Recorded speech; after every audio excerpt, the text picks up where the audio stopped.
Paintball nerd. Today's guest on Paintball Nerds Industry Impact interview started playing paintball in 2002. He went pro in 2004 with Tippmann Effect. He's played for Excessive, Avalanche, Infamous, Aftershock, X Factor, Level. He's the founder of H2K Paintball and the host of the Playing On podcast. Ladies and gentlemen, welcome to the show, Carl Markowski. Hey, what's going on? I thought you were going to do the heavy metal thing, man. What happened? True. I like to change it up. Keep me guessing, right? Yeah, thank you for having me. Yeah, Carl. So how'd you get into paintball?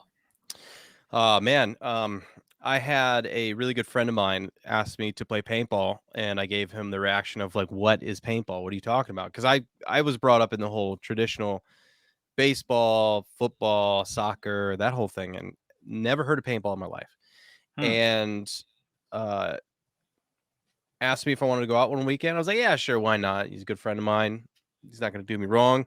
And sends me out with him and his dad and I think a few other of his dad's friends. And we just started I had no idea what was going on. It was all craziness. I couldn't see anything. My lenses were all fogging up. I had no idea what I was doing, but I knew exactly. But I knew the feeling that I was having was very genuine. And it was something that I never felt before with, all the other traditional sports. And it just like hooked me right away. And we started going every single weekend. And next thing you know, I was looking for, where can you find more people who play paintball? Are there fields? Are there this? Are there that? And I just started a rabbit hole. And then here I am. Here you are. Here I am. Over 2 decades later. God, that's a way to age me. Thank you. Yeah, well, I'm right there with you, man. So don't worry, we're sitting in the same boat there. It goes so fast. It's so crazy. Yeah. So what inspired H2K?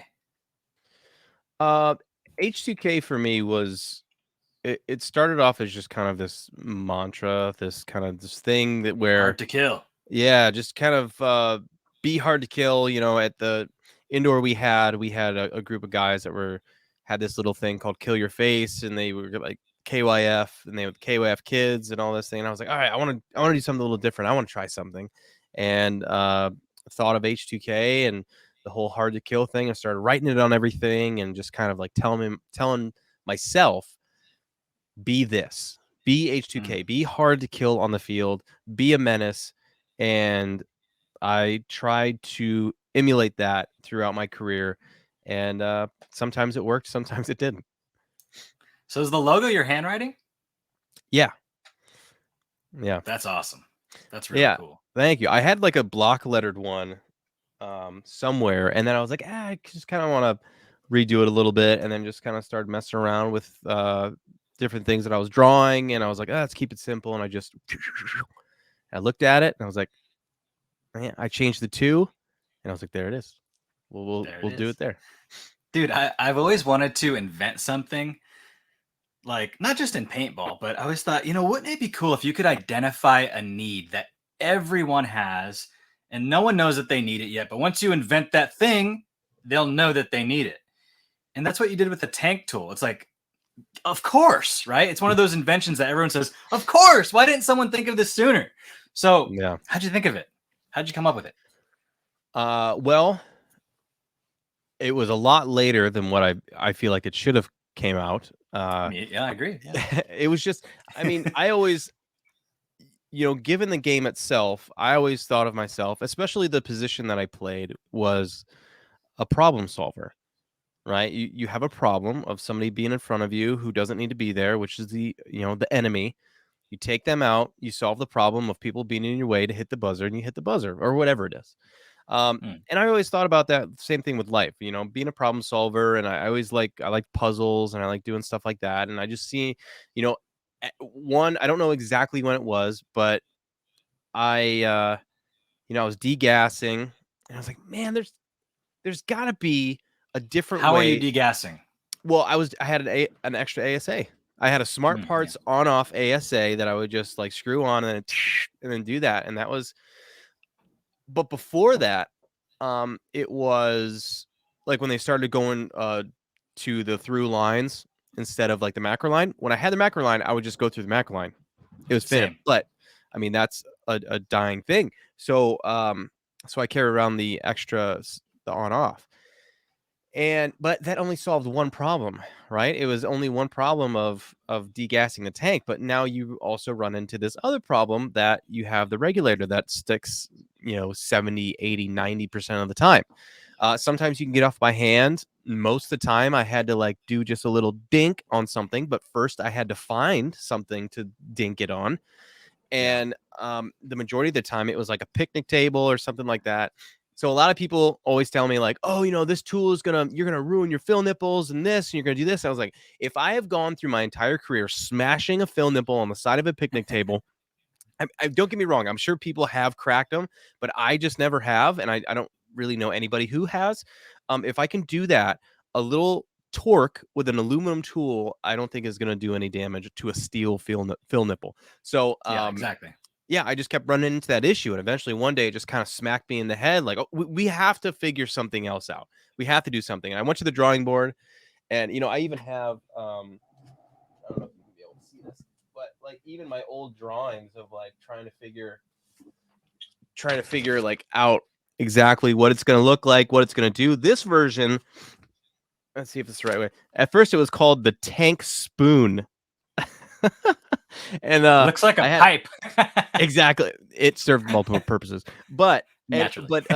what it did originally is I had it come through up to like a quarter 20 top, and it had like a muffler, like a baffle up top. Yeah.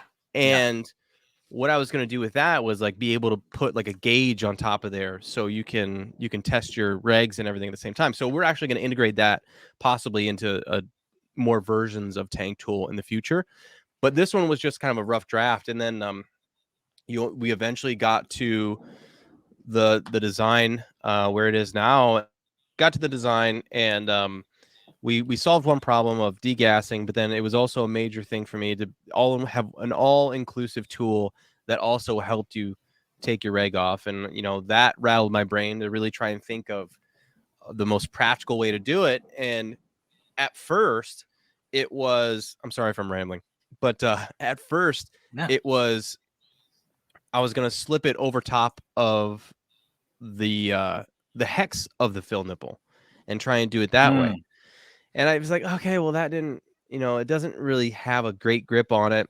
And then eventually I got to the point where I was like, okay, well, how about we just make the hole slightly bigger than the fill nipple itself and have it be a circle, and then it slips and it just bottoms out. And then Quinn had the idea of putting the hex at the very end and have that hex be like the burst disc. Yeah. It's like, oh yeah, that's great. And then we just kind of position them where we felt like we had the most torque. Because really, I mean, you can get a really good grip on that thing to be able to either doing it one way or the other, if you want to pull it or if you want to push it to snap that. I shouldn't say snap. That kind of sounds bad. To help in taking the reg off. But I mean, it's really, we kind of felt like we hit it out of the park with the simplicity of it, and Chris Cole helped with the design, and I'm very proud of it. It's a winner, dude, for sure. And I'm gonna purchase one. I stole one from Mike Paxton. I'll get but you I'm one. gonna Don't worry purchase about one. But I was bleeding my air tank, and because we don't have macro line anymore, so I would just take out the bowl kit and bleed my air tank through the gun. And what's happening is all the air is rushing past your solenoid, which turns out could be harmful for the valve. So I saw him with the tool, and I had heard about him. I hadn't really seen him in action. And he's like, "Oh yeah, Carl," and like blah blah blah, and grinning his tank. And then I saw where he put it, and then I just took it and then told him about it later. And he's like, "Oh yeah, just do a review." Do a review. I'm like, okay, cool. Go. So yeah, it's awesome, man.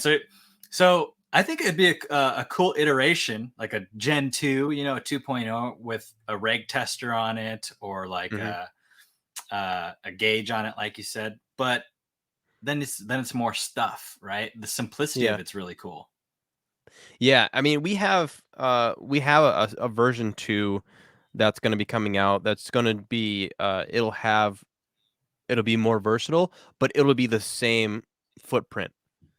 So it's Hmm. not going to be like, it's not going to be super bulky or anything like that. It's going to be pretty much the exact same size and the same footprint. So What even do you with mean more version 2, versatile? What does that mean? so it'll be more utilitarian. You're not going to tell me what it does. Give me the It's something secrets. Tell me. yeah. Well, it's like, because it's also going to include another tool with version 2 Oh, to even help out more with, with all the stuff you kind of run into. And it is going to be a pipe. I'm thinking I'm not telling. But we are trying to fit a can opener somewhere. Or not a can Smart. opener, but a bottle opener There you go. somewhere on there. Yeah. That's actually super practical. Yeah. I like Yeah, that. we'll figure it out. But Yeah. thinking about how a lot of people were bleeding their tanks, and like how you were talking about, and I always think about, like, what does your reg look like after you drain a tank? Right? It's like super cold, it's chilled, it's, Yeah. it's there's lots of condensation. And I think about that, and when you do that, yeah, it's like you said, you're bleeding it through your solenoid and everything, and that's where all the moisture and everything is going to, is to your solenoid, and that's, I didn't think not about that. great.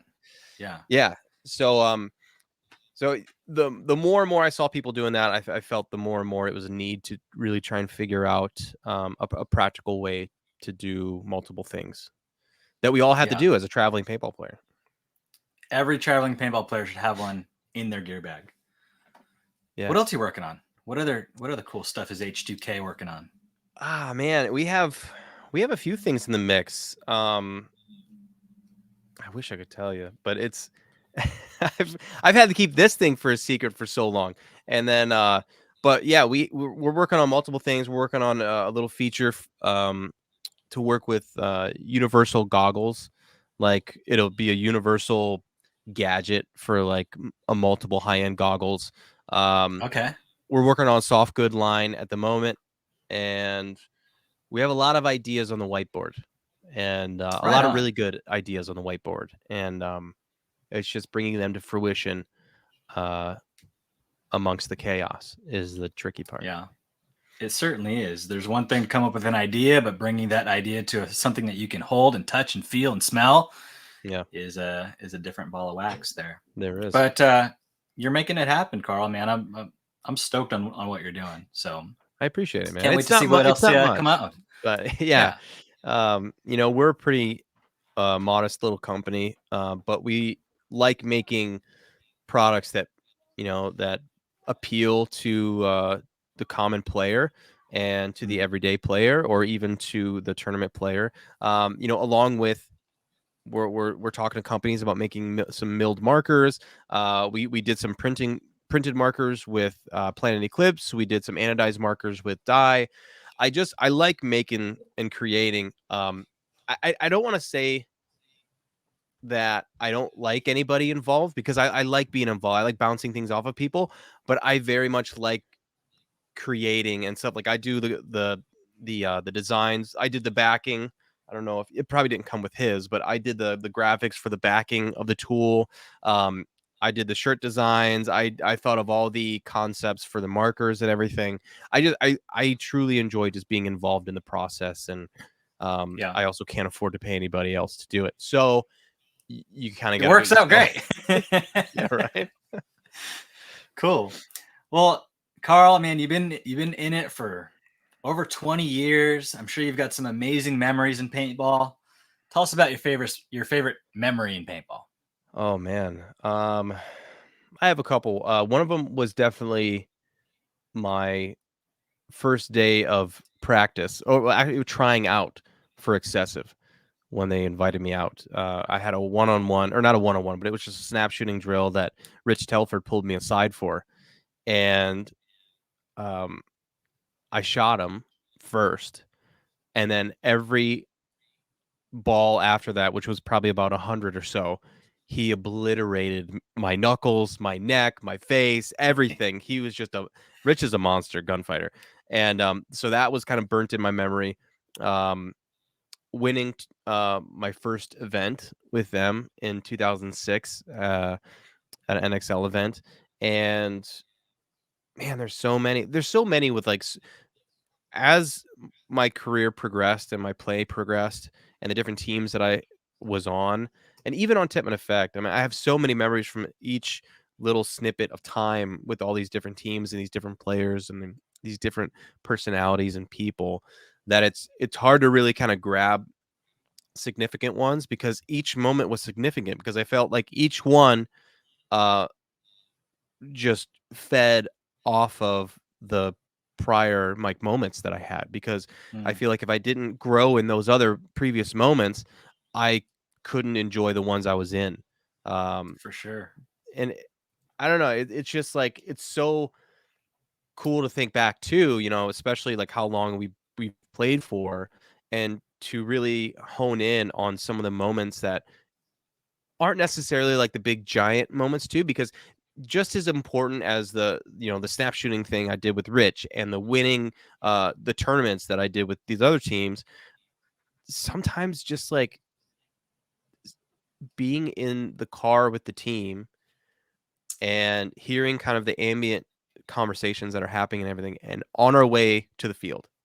Like just Mm. something like that where I'm just kind of looking out the window and I'm just kind of being in the moment, and or even at the paintball field before we play and I'm just kind of like it always kind of hits me, and I got to bring myself back. It's like, man, as a kid, I dreamed of this because was looking in magazines. I was watching videos of all these guys who are still to me like on a pedestal and are the greats of the game.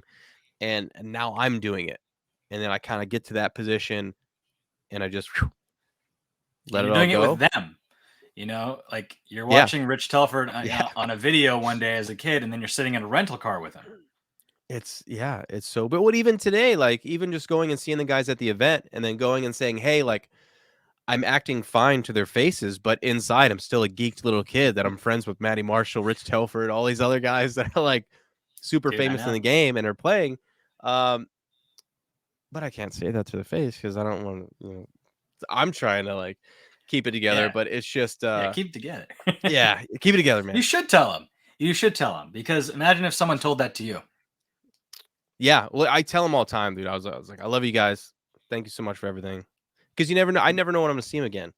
And Yeah, I feel like saying that stuff over the phone or like in messaging is great, but when you can say it to somebody's face and in person and give them a giant hug and just like I don't know, there's something about that kind of human interaction because they had such an totally. impact. When somebody has an impact like that on you and be able to see them again in person, it's like doing I'm sure you'll do some of these in person or you have already, I don't know. But when you do podcasts in person or interactions that you have and conversations, there's so much more Totally different. yeah, there's the vibe is so much better and the feeling is so much you're kind of kicking more off of one another because of the kind of feeling in the room and the vibe that you're having. Um Yeah. yeah, I don't know. It's I mean that's why I enjoy going to events too because you see so many people that you just have fond memories with and you get to make more. Why that's what the Mm, whole reason you're there, right? yeah. What was it like playing on Tippmann Effect? I mean, I know those Tippmans were good and they're fast and everything, but I mean, you're up against, at the time, intimidators with cheater boards in them and they're shooting super fast. Yeah. You guys feel like you would have done better with better guns? I mean, I think that goes without saying, right? I mean, paintball, everybody says like, well, it's not the equipment, it's the player, it's Mm, not the it equipment. helps. Yeah. It definitely helps Mm. well, nowadays, if you give me an EMEC, I feel like I'm just as effective with an EMEC or a DSR mech frame than I am with anything else. I feel like I can hold somebody in with a few balls rather than 10.5 and the thing shooting itself. That's a whole nother conversation. But Those guns are faster than 10 and a half. I can shoot an EMEC faster than 10 and a half. yes, yeah, yeah. Well, I mean, also because we still have the loaders that we do. Um, Yeah. I say we all go back to Revies if we're gonna play mechanical. All agitated Yeah. loaders. No more Yeah. force fed loaders. Well, Aspire is well, it's not agitated, right? But it's just It's a force little fed. wheel. I Is mean, it it's force fed? cone. It's got. I mean, Yeah. it's not. So I don't know. I guess I don't even know the fucking definition. I'm sorry. Can I cuss? Yeah, actually. I Yeah. just did. I guess it Say doesn't. some more. Say some more cuss words. Ah, doggone it. Well, I think like we haven't had a force. Well, okay, a rotor is a force feed, right? And it like Right. feeds fast. But before that, basically it's just a halo, right? So I would maybe we can define it like this: anything that has a tray Okay. that the ball sits in, which is then fed by a finger into the feed neck. Yeah, that's everything. Right. So if you look at a Revy, there's no tray; it's just Yeah. a cavity with a paddle. Yeah. But everything, if I'm thinking right, like I can't think of a Spire, but a Spire has a tray that the balls fall into and then gets fed It in does. and down. Yeah. So I don't know. That's just what Mm. I think because everybody's so gung ho on shooting these things so fast. It's like, okay, well, I mean, if we want to go back in time, Let's then do autocockers and automags only. there you Let's go. do I would that. have to Doesn't go. matter I the would have to go loader. automatic. Really? Yeah, I'm not a big autococker fan. Really? You don't Yeah. like short stroking and No. being super intentional with each trigger pull? You don't like the sound of the back block? Super finicky. The sound is very iconic and very like Yeah, reminiscent of the old days. I have nothing against sure. that. My thing is like I can't tune them. They're very finicky and they're a lot to clean. I like cleaning Yeah. my stuff and have it be nice and clean. There's too many like cavities and this and that, and I'm just like, I just want to wipe it and be done. Yeah, that's true. But some people like that. It's kind of like a maybe like a autococker is like a Harley Davidson, and then an automag is like sport bike, like a not a Hayabusa because those are too fast, but like a Yeah. Ninja or something. Yeah, Yeah. sure. It's Yeah. nice and slick and streamlined. Well, 2002. I mean, their automatics were definitely still around in 2002. Do you have one? No. The oldest thing I have is probably a 2007 Dynasty Shocker. That's pretty sweet. Yeah, and I haven't shot it yet, but I did rebuild. I rebuilt the bolts. I rebuilt the CP rag that's on it. I rebuilt the mini Max Flow that's on it, and I put new macroline on it. So New I macro think it line. Where'd you find shoots. that? Thrift store? Action Village. Oh yeah, they got everything. Yeah. Yeah, they do. Yeah. Is that your most cherished paintball item, the Dynasty Shocker? No. So I have, man, what do I have that's so um I gave away my personal Monkey with a Gun signature series headband that I wore. But a friend of Why? mine, Why did you do that? well, it was to my mom. Oh, okay. So, but I do have, or no, not my mom. My mom has something else of mine. I think it's to my brother who lives in Houston. Anyway, family member, close family member. So Yeah. but a friend of mine gave me his because he was like getting out of it, and he was like, I'm just getting rid of all my stuff, and he had one, and I was, dude, yeah, sweet, and I have that. So I think that's one of them because that was like my first. I can't see it. Get it. Grab it. Oh, okay, one second.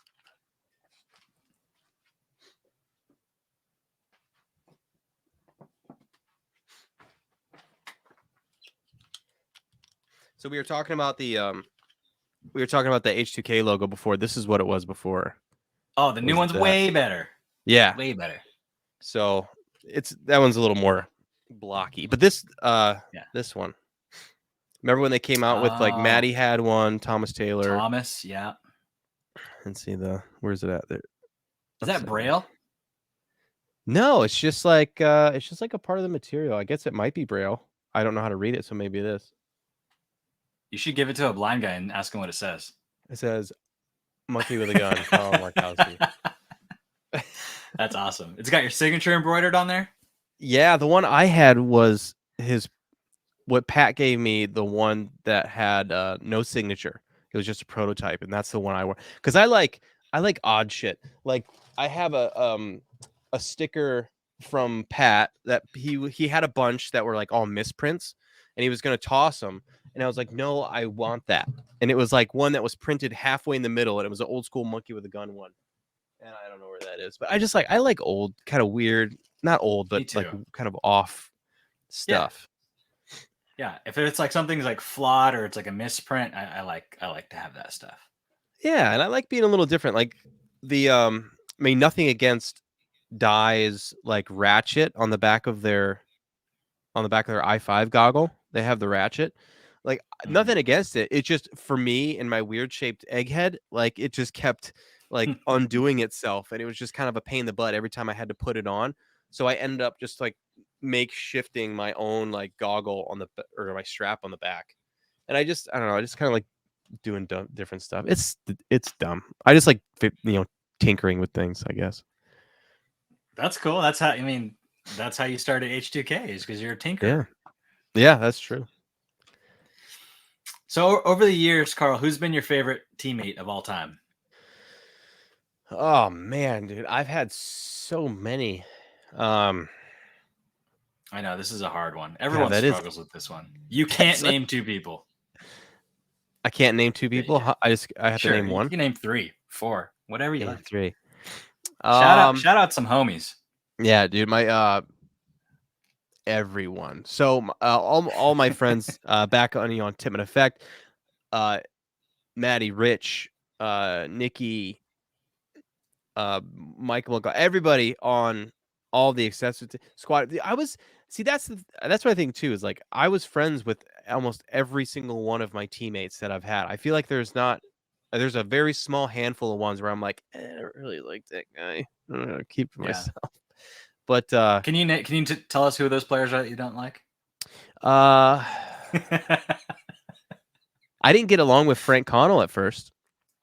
Oh well, no one does. So what? He's happy So about it. He likes that. He he likes loves it. that. Well, him and I got into it one time where it was like I think it was his very first practice with Avalanche or one of the first, and I was in the snake. He was in the corner.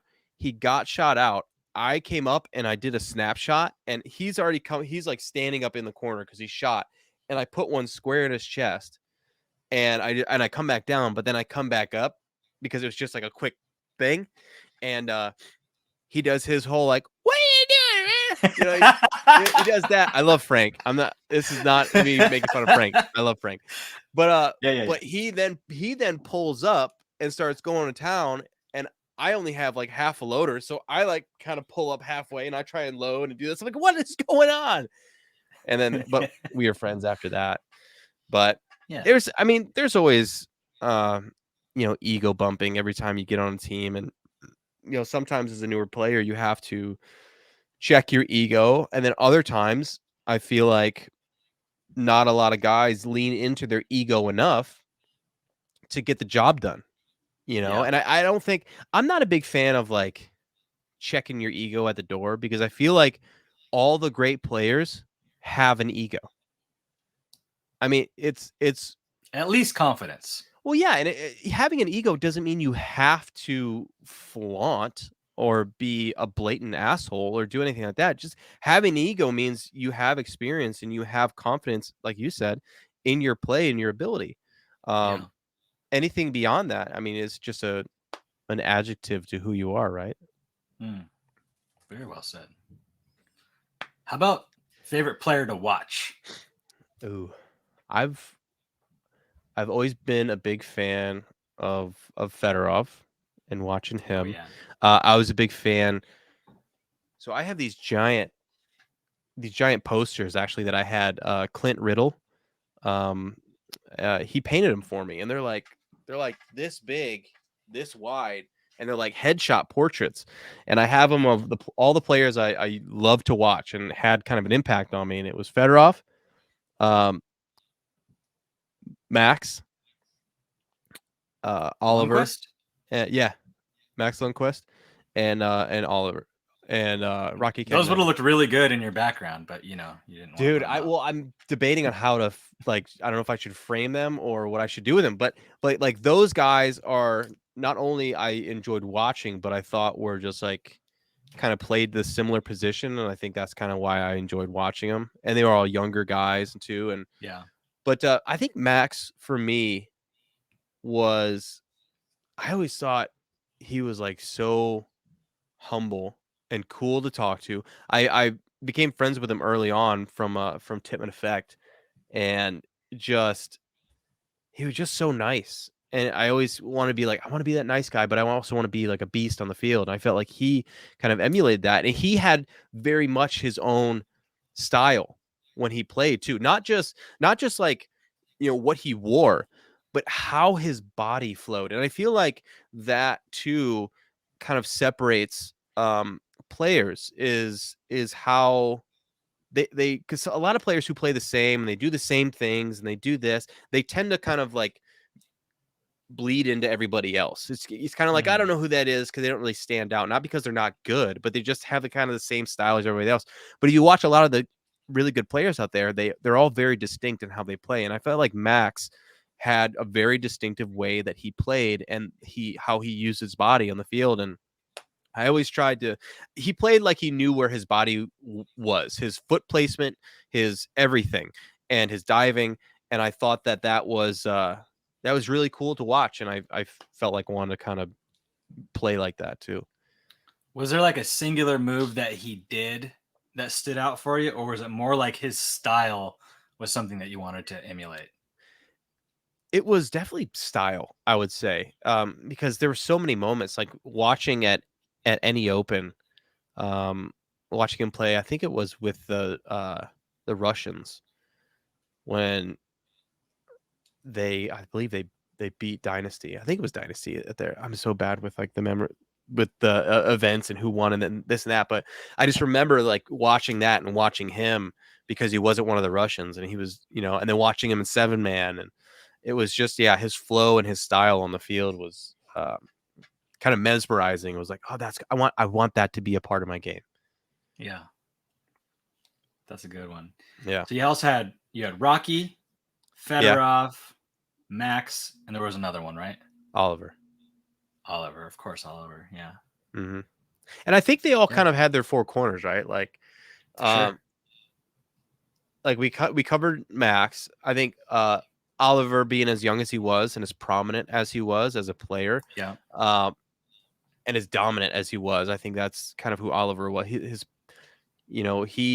was very like his side of what I wanted to be was obviously, uh, you know, I loved his run throughs and everything like that, and that kind of style. I wanted to incorporate that, but I also wanted to incorporate his influence before stepping on the field, right? Those huddles yes, and those for those sure. those moments that he was there to get everybody in the mood to want to Mm, just go out against giants and still have the yeah, confidence, you know.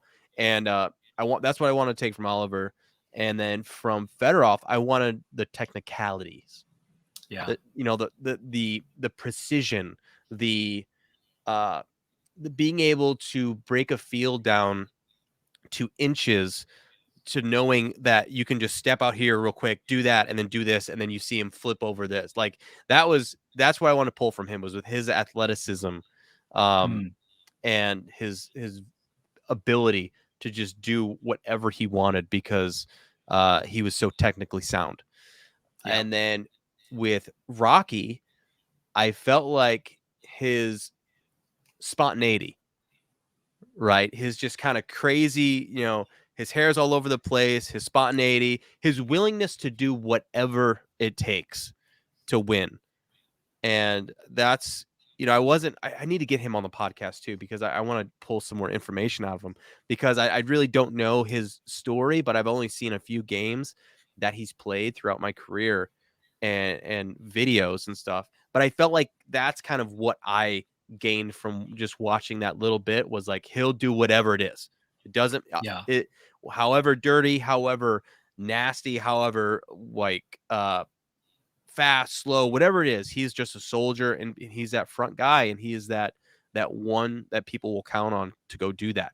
And obviously there's a ton of other players, Chris Soy. There's so many greats out there, but those are just kind of the four that stood out for me, and to kind of cornerstone how I wanted to play.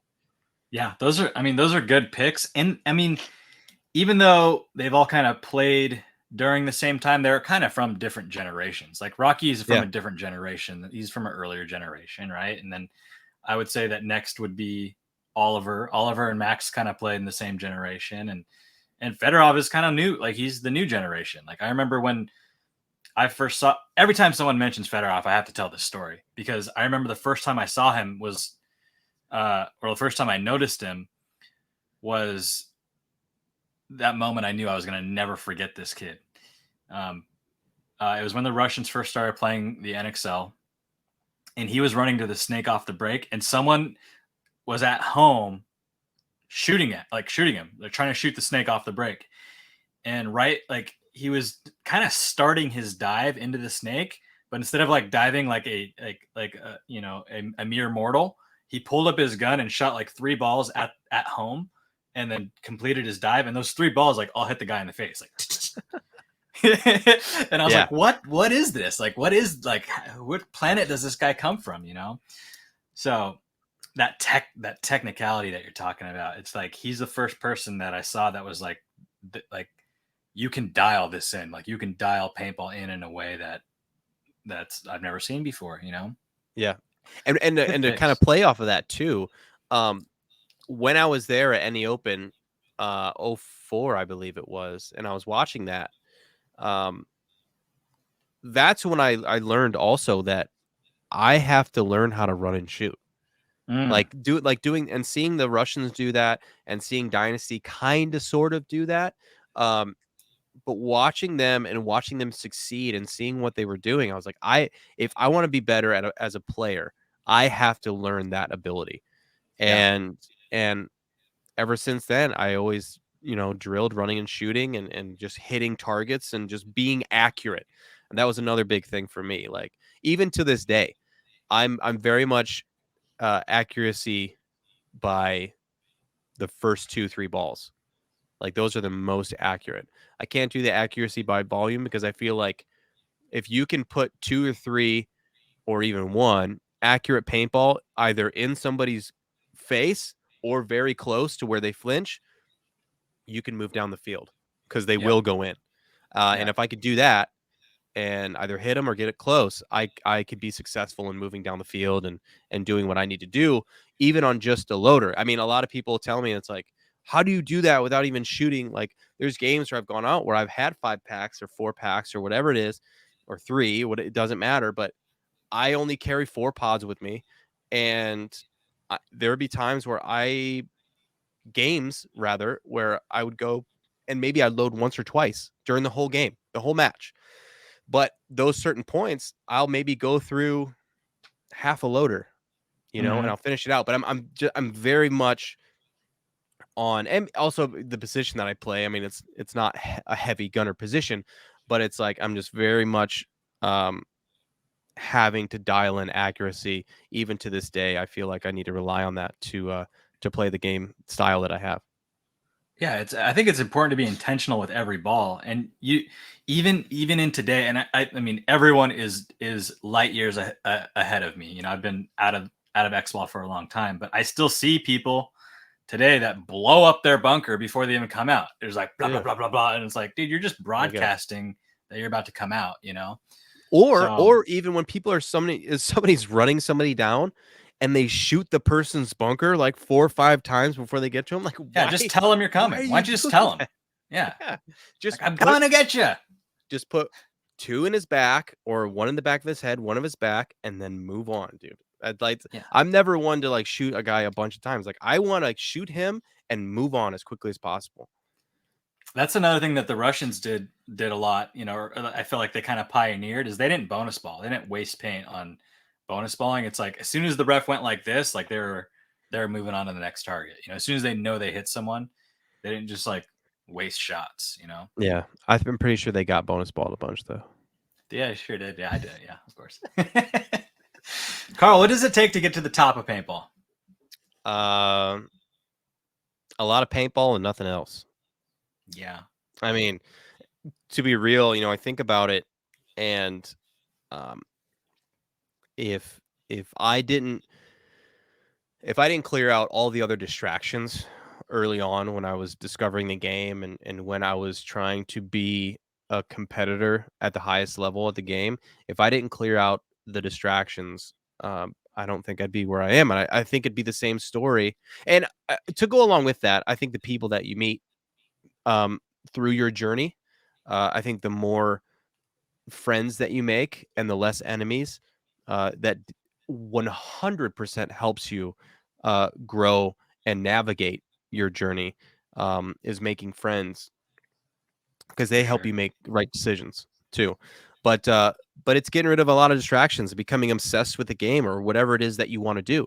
I mean, you think about anything else that you do. You think about, um, if you want to be an artist, or if you want to be a photographer, if you want to be uh, a professional disc golf player, whatever it is, the very best have done it more than anybody else. Hmm. 99% of the time. I mean, look at Dynasty. You have guys who are still on that team. Yes, they're still winning, but you still have a good chunk of that team, a good core of that team, who have played more paintball than anyone on the circuit, Yeah. you know? And I feel like I can say that with confidence. I mean, even some of the younger guys on that team, like even in the off season, they're doing clinics, Yep. and they're traveling, and they're doing this and they're doing that, and it's very much up to the individual to stay as involved as they can, or as much as they want to, rather, to progress themselves, or not even progress, because I don't want to say you kind of top out, but I feel like you have to, you get to a point where you peak, but you're consistent. Yeah. You're consistent, and you have these kind of great moments. You have these great moments, and then you're consistent. Great moments, consistent. And if you can be consistent, and being consistent is playing all the time, Yeah. showing up, being a good teammate, and I think that's what you got to do to really become something in the game, and notice Yeah. and take advantage of opportunities, because I feel like unless you put yourself in situations where you're going to get noticed, you're just going to be the best guy at your local field. You Yeah. really have to kind of seek out, and not everybody's going to come to you. You have to be able to sacrifice things, kind of like what we were talking about before. But you have to sacrifice things, either moving to somewhere if you want to take it serious, and to a field, make uh, content that brings attention to yourself, or just contact people, because it's so easy to contact people nowadays. It's like, hey, I would love, I'm not asking for a tryout. I just want you to just kind of, but this is also a content thing too. It's like, hey, man, I have somebody, taking videos of me playing or whatever, but I would love to, whatever it is. I mean, it's knowing that you're not going to just magically show up in a Dynasty jersey Yeah. tomorrow. You know what I mean? Yeah. So it's like get noticed, and how whatever means possible, right? If you have an opportunity, like you live in Southern California where all the Dynasty guys are, find out where they're playing and go there.